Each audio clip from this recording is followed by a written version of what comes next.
Dang, man. Rain moved back in. Maybe blue sky coming. Hello, Americans. Another friend, subscribers around the world. Back here, man. So today, it's cooled down, man. Temps dropped big time. Got the solar panels all mounted up on the top up there. And now I got to do the components. And then was listening to some YouTube, some tube, and came across this one, and now I don't know what they're doing, man. Passing legislation, they're trying to pass some stuff and all this, and now they're trying to make it so we can't work on our own cars. You know, which will close all the mom and pop, garages and all, our whole lives. Always worked on your own rig and this hobby and necessity. That's why I ever learned how to work on a vehicle was because I had to. It wasn't because I wanted to. And now you'll have to watch some of this, man. It's unreal. Everyone's talking about right to repair, and Illinois is banning old cars, but nobody's connecting the dots. So let me do it for you. A few days ago, I showed you the TCU telematics control unit inside your car. That's recording your driving data and selling it to insurance companies. GM just got hit with a federal lawsuit for it. That video had over 300,000 views. But here's what's happened since. Ford filed patent to read your lips, scan your iris, monitor your heart rate, and run your face through a criminal database inside your own truck. It's not a conspiracy theory. That's a published patent from Ford Global Technologies. At the same time, automakers are lobbying Congress to make sure you never access your car's electronics. The Repair Act was supposed to give you the right to your own vehicle data. They gutted it in a committee, stripped the telematics provision completely. And now Illinois just passed HB 4948. 2 speeding tickets in a year, you're forced to install a speeding tracking for $30 a month. And you have to have that for 3 years. And if your car is older than 1996, guess what? It doesn't have the port. You can't comply, your license is suspended, and you're fucking done.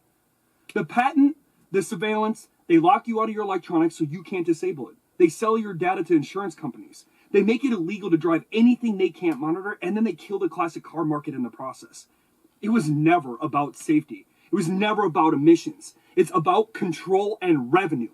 And if you drive a 57 Chevy or 69 Mustang or anything built before computers, they want you off the road. Share this before they bury. Imagine going to prison for fixing your own truck. That's something that automakers are pushing politicians, and they want to outlaw independent mechanics and you being able to work on your own truck. Yesterday, CEO Ford met with President Trump to complain that automakers are losing money because independent mechanics are working on cars. They want to make it a law where people can no longer fix their own cars. It's an American pastime. Dads work with their kids. They did oil changes. They change their brakes. They change their tires. How many of you worked on your cars with your parents, right? I know I did. That's how I learned about cars. And now they were trying to ban that. They're trying to do away with independent mechanics because they want to charge you $200-300 an hour labor. But the independent mechanic, that's your friend, he can go in and do a lot of your jobs for substantially cheaper. It's all about fleecing Americans. John Deere tried that and see how that worked out, right? That's every day we cross the thing where Big Brother keeps getting bigger and bigger. You want to lock up people for every little thing. This is my car. I own it. I can work on it if I want to. If I want to go sit there and take this grill off myself and fix it myself, I should be able to do so. If I want to do a transmission job and I know how to do so, I should be allowed to. Now we want to basically do everything where big corporations control everything. If Congress passes this, this is one of the worst things ever. Do you know how many mechanics were going to go out of business? Do you know how many parts stores are going to go out of business? And their argument is this, because hackers will hack into these computers. Well, let me tell you something. Get rid of all this electronics, because ever since you guys put electronics in all these cars, they're acting up. They're not doing it. I don't want cameras telling me that I can enter and exit my vehicle. I don't want cameras telling me that I need 2 hands on my steering wheel when I already have 2 hands on my steering wheel. I don't need my car watching me and slowing down because I slouch down in my seat and it thinks that I'm falling asleep. No, I just slouch down to get comfortable. I'm urging Congress and I'm urging President Trump, take this proposed law and throw it in the garbage. This is not what Americans want. This is not America. At that point, what's the difference between us and China and Russia? It's a fantasy. It's a fairy tale. We're not a free country. We lost our rights ages ago. Tell me if I'm getting this right. So there are now laws against fixing your own vehicle. Manufacturers are now blocking the data needed for you to repair your vehicle. There's quite literally a repair act happening. Prevents the manufacturers from controlling the data needed that you would need in order to fix your vehicle. So what does that? That means if you are mechanically inclined, you are no longer allowed to fix your own vehicle. You would have to return to the manufacturer in order to have your vehicle repaired. So the small guys, like small town body shops, if you're mechanically inclined and you know how to fix whatever in your vehicle, you can't do that anymore because now they're blocking the data so that you cannot do it. In insurance, there's something called anti-steering laws, which means that if your vehicle is damaged in an accident or something, an insurance company cannot tell you you have to take your vehicle to body shop A in order to have it repaired. They cannot tell you that. You are able to take it to body shop A, B, or C. What they can say is that if you don't take it to body shop A, we can't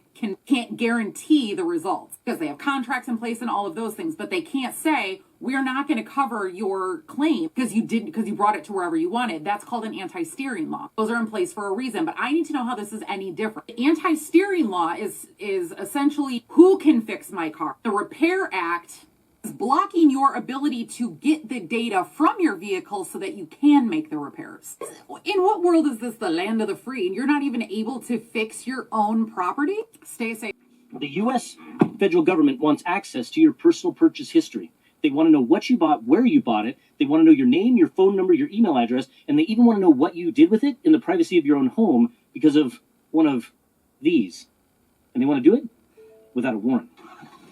Now, this video is not really about the car or truck in your driveway, or in my case, on the ranch.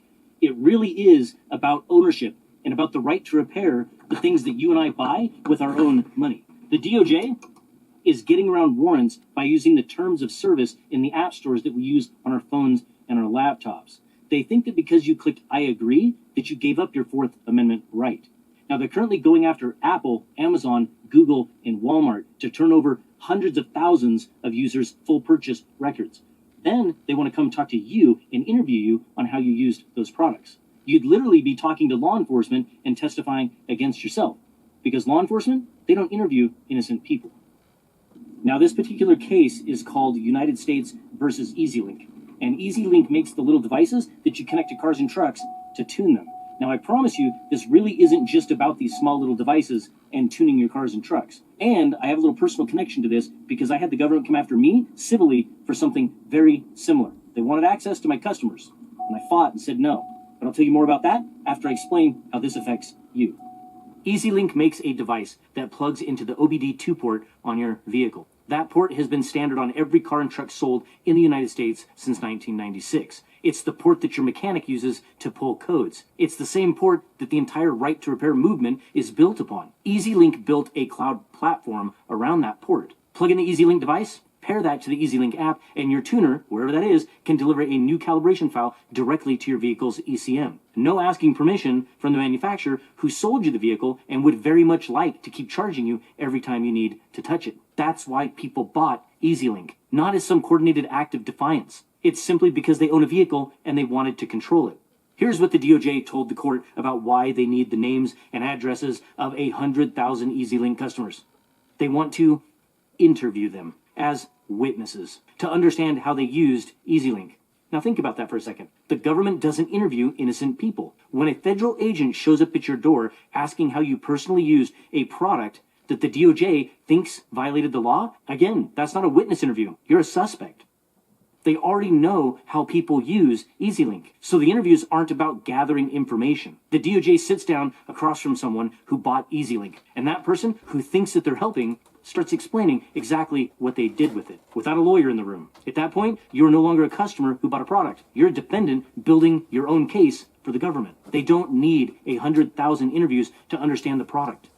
The DOJ didn't wake up in 2026 and decide that EasyLink was a problem. This has been going on for 7 years. EasyLink is based in the Cayman Islands. That's a deliberate choice for a company that understood from day one that what they were building was going to attract government overreach. In 2019, before there was any lawsuit, the government went to EasyLink and made a request that had nothing to do with documents or records. They asked for a backdoor into the EasyLink system, a direct line that would let federal agents monitor EasyLink users in real time. Now, EasyLink, they said no. 2 years later, the DOJ sued EasyLink in 2021 for Clean Air Act violations, claiming that EasyLink had been selling defeat devices since 2016. The DOJ sought daily civil fines of up to $48,762 and an injunction to shut EasyLink down entirely. Now, EasyLink fought it. In 2024, a federal district court agreed with EasyLink and dismissed the case, ruling that Section 230 of the Communications Decency Act gave EasyLink immunity. The tune profiles were third-party content